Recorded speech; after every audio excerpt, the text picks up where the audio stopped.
সুপ্রিয় অষ্টম শ্রেণীর শিক্ষার্থী বন্ধুরা, আশা করি তোমরা সকলেই ভালো আছো।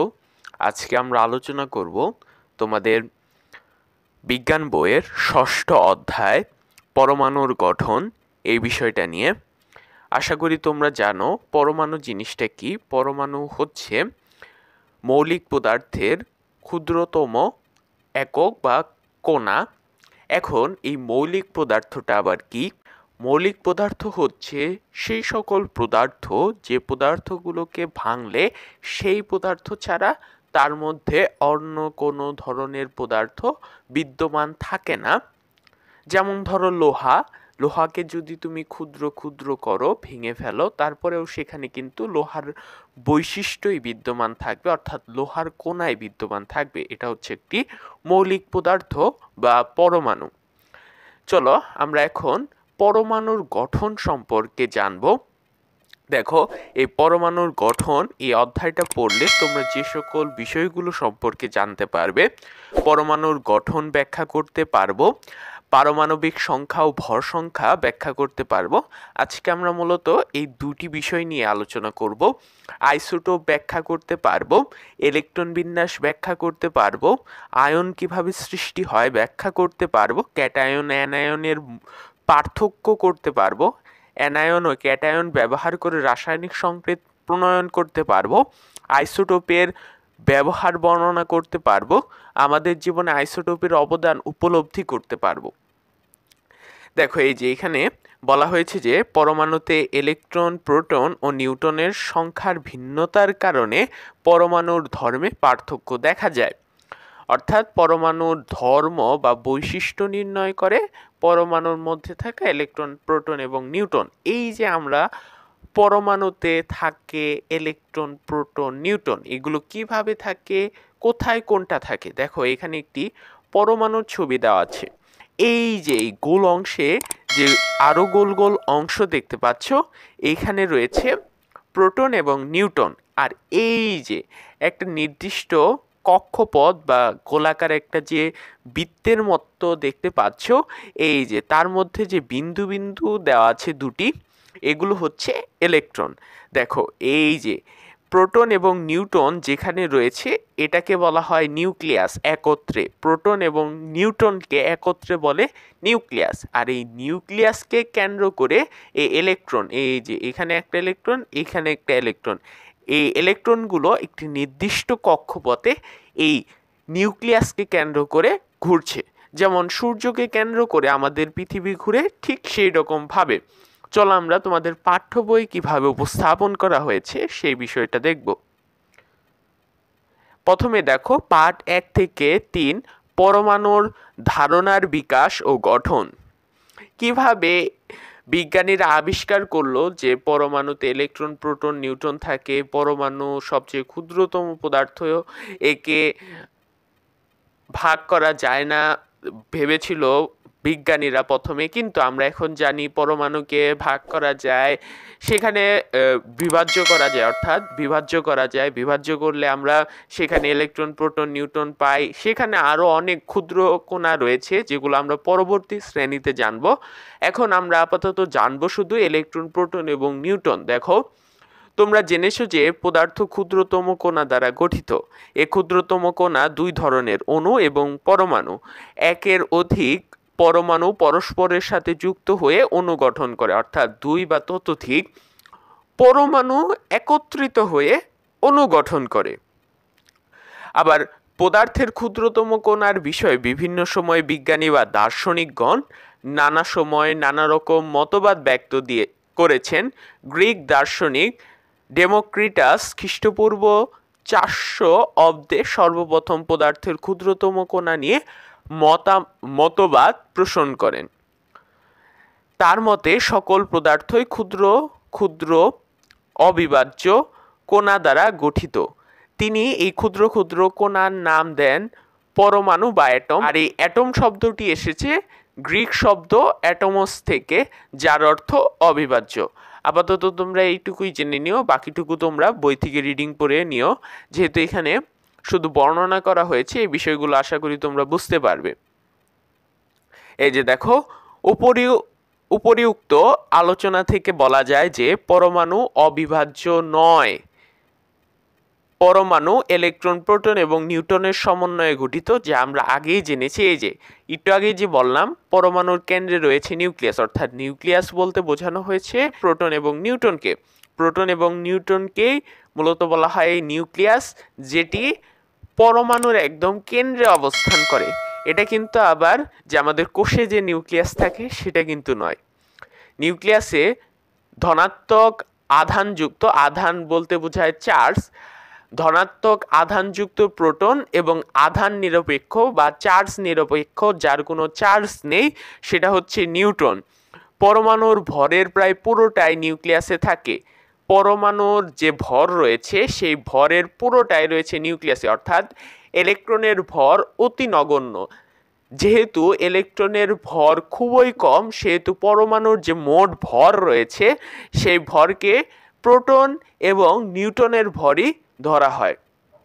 ঋণাত্মক আধানযুক্ত ইলেকট্রন, অর্থাৎ ইলেকট্রনের চার্জ হচ্ছে নেগেটিভ, নিউক্লিয়াসকে কেন্দ্র করে নির্দিষ্ট কক্ষপথে ঘুরছে। এই যে নির্দিষ্ট কক্ষপথে ঘুরছে। ইলেকট্রন এবং নিউক্লিয়াসের মধ্যবর্তী জায়গা ফাঁকা। এই যে ইলেকট্রন এবং নিউক্লিয়াসের যে মধ্যবর্তী জায়গা রয়েছে, এই যে এই জায়গাটা, এটা কিন্তু ফাঁকা। ফলে প্রকৃতপক্ষে পরমাণুর বেশিরভাগ জায়গায় কি ফাঁকা। এখন আমরা এই যে পারমাণবিক সংখ্যা, ভর সংখ্যা এবং আইসোটোপ সম্পর্কে জানব।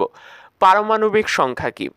পৃথিবীতে এখন পর্যন্ত 118টি মৌলিক পদার্থ বা পরমাণু পাওয়া গেছে, যার মধ্যে 98টি প্রকৃতিতে প্রাপ্ত আর বাকি 20টি অর্থাৎ কৃত্রিমভাবে তৈরি করা হয়েছে। এই যে 118টি মৌলিক পদার্থ বা পরমাণু, এদেরকে আমরা কিভাবে আলাদা করব? এদের ভেতরে বা এদের মধ্যে প্রত্যেকটা পরমাণু বা মৌলিক পদার্থে ভিন্ন ভিন্ন প্রোটন এবং ইলেকট্রন রয়েছে। একটি পরমাণুতে যতগুলো ইলেকট্রন থাকে সে ততগুলোই প্রোটন থাকে। ইলেকট্রন এবং প্রোটনের সংখ্যা সবসময় সমান হয়। প্রথম পরমাণু যেটি রয়েছে সেটি হচ্ছে হাইড্রোজেন। হাইড্রোজেনে একটি মাত্র ইলেকট্রন রয়েছে এবং একটি মাত্র প্রোটন রয়েছে। তারপরে হিলিয়াম, হিলিয়ামে দুটি ইলেকট্রন রয়েছে, দুটি প্রোটন রয়েছে। এরকম ভাবে একদম শেষ পর্যন্ত 118তম মৌলিক পদার্থ অর্গানিসন, এখানে 118টি ইলেকট্রন এবং 118টি প্রোটন রয়েছে। এই যে একটি পরমাণুতে যতগুলো প্রোটন থাকে তাকে সেই পরমাণুর কি বলে? পারমাণবিক সংখ্যা বলে। অর্থাৎ পারমাণবিক সংখ্যা হচ্ছে সেই পরমাণুতে বিদ্যমান প্রোটন সংখ্যা। এবং ভর সংখ্যা কি? ভর সংখ্যা হচ্ছে এই যে নিউক্লিয়াসে অবস্থিত প্রোটন এবং নিউট্রনের মোট সংখ্যাকেই বলা হয় ভর সংখ্যা। আবার আইসোটোপ কি? এই যে আইসোটোপ, একটি পরমাণুতে প্রোটন সংখ্যা একই কিন্তু নিউট্রন সংখ্যা ভিন্ন, তাকে বলা হয় আইসোটোপ। নিউট্রন সংখ্যা ভিন্ন বলতে পারো বা ভর সংখ্যা ভিন্ন, তাকে বলা হয় আইসোটোপ। এই বিষয়গুলো নিয়ে এখানে দেখো আলোচনা করা হয়েছে। যেমন এই যে হাইড্রোজেন গ্যাসের পরমাণু অক্সিজেন গ্যাসের পরমাণু থেকে আলাদা, একটি মৌলের পরমাণু থেকে আরেকটি মৌলের পরমাণুর মধ্যে আকার, ভর এবং ধর্মে পার্থক্য হয়ে থাকে। কেন এই পার্থক্য? আমরা যে বললাম প্রত্যেকটি পরমাণুতে ভিন্ন ভিন্ন সংখ্যক প্রোটন এবং ইলেকট্রন থাকে, যাই মূলত পরমাণুর বৈশিষ্ট্য নির্ধারণ করে দেয়। এর কারণে এগুলো পার্থক্য হয়ে থাকে। তোমরা জেনেছো যে পরমাণু আধান বা চার্জ নিরপেক্ষ। পরমাণু কেন চার্জ নিরপেক্ষ? অর্থাৎ পরমাণুর মোট চার্জ শূন্য কেন?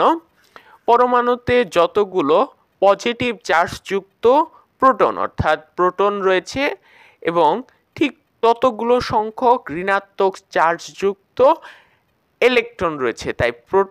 তাই পরমাণুর মোট চার্জ হচ্ছে শূন্য বা চার্জ নিরপেক্ষ হয় পরমাণু। তাই পরমাণুতে ইলেকট্রন ও প্রোটনের সংখ্যা সমান থাকে, যা আমরা একটু আগেই বলেছি। তবে কোনো মৌলের পরমাণুর বৈশিষ্ট্যকে বোঝার জন্য প্রোটনের সংখ্যা ব্যবহার করা হয়।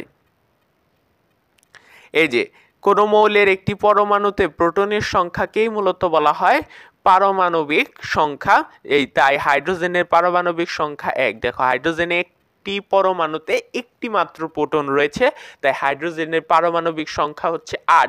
আবার অক্সিজেনের পরমাণুতে 8টি প্রোটন রয়েছে, তাই এর পারমাণবিক সংখ্যা হচ্ছে 8। দেখো কার্বনের পারমাণবিক সংখ্যা হচ্ছে 6। এই 6 সংখ্যা থেকে আমরা কি ধারণা পাচ্ছি, যেহেতু আমরা জানি একটি পরমাণুতে যতগুলো প্রোটন থাকে ঠিক ততগুলো ইলেকট্রন থাকে, তাই কার্বন পরমাণুতে 6টি প্রোটন রয়েছে, তাই আমরা বলতে পারি কার্বন পরমাণুতে 6টি ইলেকট্রনও রয়েছে। সেই বিষয়টাই বলা হয়েছে এই লাইনে। দেখো এখানে আবার একটি বিষয় বলা হয়েছে যে কোনো মৌলের পারমাণবিক সংখ্যা বোঝা যায় কি ওই মৌলের পরমাণুতে কয়টি নিউট্রন রয়েছে, অর্থাৎ আমরা পারমাণবিক সংখ্যা থেকে কি ধারণা পেতে পারবো যে ওই পরমাণুতে কয়টি নিউট্রন রয়েছে? না, নিউটন সংখ্যা জানা যায় না। নিউটন সংখ্যা জানার জন্য আমাদের জানতে হবে ভর সংখ্যা। এখন ভর সংখ্যা কি? ভর সংখ্যা হচ্ছে নিউক্লিয়াসে অবস্থিত যে প্রোটন এবং নিউট্রন রয়েছে সেগুলোর মোট সংখ্যা। আমরা যদি কোনো পরমাণুর প্রোটন সংখ্যা এবং ভর সংখ্যা অর্থাৎ পারমাণবিক সংখ্যা এবং ভর সংখ্যা জানতে পারি, তাহলে আমরা সেই পরমাণুতে কতগুলো বা কয়টি নিউটন রয়েছে সেই বিষয়টা জানতে পারবো। মূলত এই বিষয়টা এখানে বলা হয়েছে। দেখো এই যে কোনো মৌলের ভর সংখ্যা ওই মৌলের পরমাণুতে প্রোটন সংখ্যা এবং নিউট্রন সংখ্যা, অর্থাৎ নিউক্লিয়াসে যতগুলো প্রোটন এবং নিউট্রন রয়েছে তার মোট সংখ্যা। দেখো যেমন অক্সিজেন পরমাণুর নিউক্লিয়াসে 8টি প্রোটন এবং 8টি নিউট্রন রয়েছে, তাই অক্সিজেনের ভর সংখ্যা হচ্ছে 16। আবার সোডিয়ামের একটি পরমাণুতে 11টি প্রোটন এবং 12টি নিউট্রন আছে, তাই সোডিয়ামের ভর সংখ্যা হচ্ছে 23। পূর্বেই বলা হয়েছে যে পারমাণবিক সংখ্যা এবং ভর সংখ্যা জানা থাকলে নিউটন সংখ্যা জানা যায়, যে আমরা বলেছি। দেখো এখানে আবার একটি অঙ্কও দেওয়া আছে তোমাদের। ক নামক একটি মৌলের পারমাণবিক সংখ্যা হচ্ছে 17। আমরা জানি পারমাণবিক সংখ্যা 17 অর্থাৎ যার প্রোটন সংখ্যা 17 সেটি হচ্ছে ক্লোরিন, এবং তার ভর সংখ্যা অর্থাৎ প্রোটন এবং নিউট্রন মিলিয়ে ভর সংখ্যা হচ্ছে 35। ওই মৌলের একটি পরমাণুতে কয়টি করে ইলেকট্রন, প্রোটন এবং নিউট্রন আছে? যেহেতু এখানে পারমাণবিক সংখ্যা 17, আমরা জানি পারমাণবিক সংখ্যা হচ্ছে ওই পরমাণুতে কয়টি প্রোটন রয়েছে তার সংখ্যা। যেহেতু পারমাণবিক সংখ্যা হচ্ছে প্রোটন সংখ্যা, তাই আমরা বলতে পারি এই পরমাণুতে বা ক্লোরিন পরমাণুতে 17টি প্রোটন রয়েছে। আমরা জানি একটি পরমাণুতে যতগুলো প্রোটন থাকে ঠিক ততগুলোই ইলেকট্রন থাকে, তাই আমরা বলতে পারি এখানে মোট 17টি ইলেকট্রন রয়েছে। আবার আমরা জানি যে এর পারমাণবিক সংখ্যা বা প্রোটন সংখ্যা হচ্ছে 17। আমরা যদি এখন ভর সংখ্যা থেকে প্রোটন সংখ্যা বিয়োগ করে দেই, তাহলে আমরা কিন্তু এর নিউটন সংখ্যা পাচ্ছি। এই যে এখানে দেখো ক মৌলের নিউটন সংখ্যা ইকুয়াল ক মৌলের ভর সংখ্যা মাইনাস ক মৌলের প্রোটন সংখ্যা। এই যে 35 মাইনাস 17 ইকুয়াল 18, অর্থাৎ এই মৌলে বা ক্লোরিন পরমাণুতে মোট 18টি নিউটন রয়েছে। আশা করি তোমরা বুঝতে পেরেছো। এখন দেখো আইসোটোপ বিষয়টা নিয়ে আলোচনা করা হয়েছে। আমরা আগেই বলেছি আইসোটোপ কি, একটি মৌলের প্রতিটি পরমাণুতে নির্দিষ্ট সংখ্যক প্রোটন ও ইলেকট্রন রয়েছে, কিন্তু একটি মৌলের সকল পরমাণুর ভর একই নাও হতে পারে, কারণ একটি মৌলের বিভিন্ন পরমাণুতে বিভিন্ন সংখ্যক নিউট্রন থাকতে পারে। যেমন হাইড্রোজেনের সকল পরমাণুতে একটি করে প্রোটন এবং ইলেকট্রন থাকে। নিচের চিত্রগুলো দেখো। দেখো এখানে হাইড্রোজেনের 3টি আইসোটোপ দেখানো হয়েছে: প্রোটিয়াম, ডিউটেরিয়াম, ট্রিটিয়াম। এই যে হাইড্রোজেনের প্রোটিয়াম পরমাণুতে কোনো নিউট্রন নেই, ক চিত্রের পরমাণু এই যেটা, তাই এর ভর সংখ্যা হচ্ছে 1। যেহেতু আমরা জানি ভর সংখ্যা হচ্ছে প্রোটন এবং নিউট্রনের সংখ্যা, যেহেতু এই হাইড্রোজেনের পরমাণুতে কোনো নিউট্রনই নেই, শুধুমাত্র একটি প্রোটন রয়েছে, তাই এর ভর সংখ্যা হচ্ছে 1। কিন্তু খ খ চিত্রের পরমাণুর মতো হাইড্রোজেনের কিছু পরমাণুতে একটি নিউট্রন থাকে, এদের ভর সংখ্যা 2। যেহেতু এখানে একটি নিউট্রন এবং একটি প্রোটন রয়েছে, তাই এর ভর সংখ্যা হচ্ছে 2, যেটি হচ্ছে ডিউটেরিয়াম, হাইড্রোজেনের আইসোটোপ। আবার গ চিত্রের পরমাণুর মতো হাইড্রোজেনের কিছু পরমাণুতে 2টি নিউট্রন থাকে। দেখো এই যে এখানে 2টি নিউট্রন রয়েছে, এই যে 2টি নিউট্রন রয়েছে, এটা হচ্ছে ট্রিটিয়াম। এদের ভর সংখ্যা হচ্ছে 3। চিত্রের 3টি পরমাণু হাইড্রোজেনের 3টি আইসোটোপ। এমনভাবে কোনো মৌলের বিভিন্ন ধরনের পরমাণু যাদের প্রোটন বা পারমাণবিক সংখ্যা সমান কিন্তু ভর সংখ্যা ভিন্ন, তাদেরকেই ওই মৌলের আইসোটোপ বলে। আশা করি আইসোটোপ কাকে বলে এই বিষয়টা তোমরা বুঝতে পেরেছো।